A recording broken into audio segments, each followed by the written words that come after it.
Hello strong friends. In this video we're going over your hip mobility drills before heavy lifting again. That meaning your squat patterns, your deadlifts, even getting into the log press position because it's a lot of hip mobility drills that you have to do.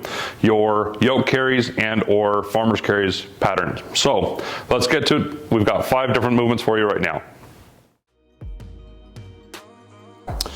In the hip 90-90 position, we are going to begin with the pails and rails. Again, progressive angular isometric load. That means that you are going to work at pushing your leg away for the first half, trying to smash your ankle into the ground while not allowing your knee to come off the floor for roughly 10 seconds with enough force that it feels like it's working your muscles. From there, a lift into the air. Nothing changed here. My joints didn't move position. My joints didn't move here either. Again, same amount of time, same amount of lift, same amount of intensity. Do 3 to 4 rounds of that for those. For the hip external rotation and the hip 90-90 position. In the first video, we showed you a hip 90-90 of external rotation. This is going to be internal rotation of the hip, so you're going to be working that back leg.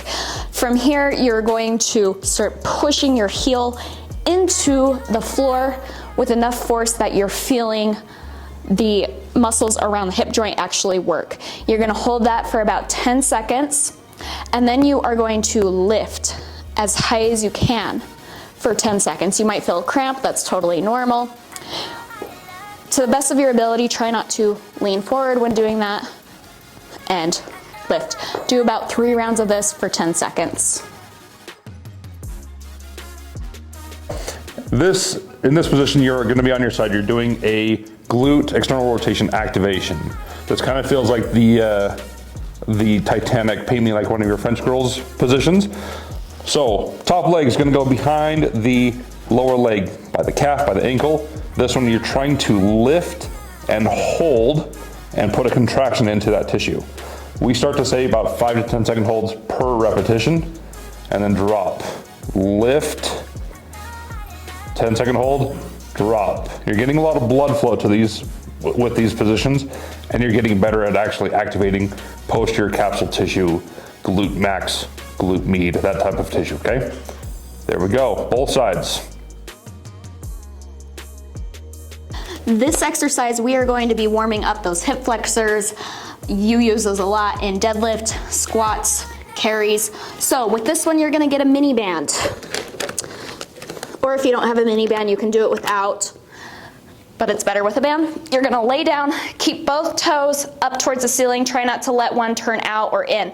From there, you are going to lift your knee as high as you can, and you're going to hold it for 5 to 10 seconds, and then you'll release. And you'll repeat this multiple times, and release. You're gonna do this for about 5 to 8 repetitions, and then you will switch legs. Go. Okay, the last exercise within this for the hip is a hip extension drill. We're gonna get onto the ground, go into a short lever position for the hamstring, and work at just raising the hip without utilizing a ton of the low back. That means we're not trying to arch at the same time. Lift, hold.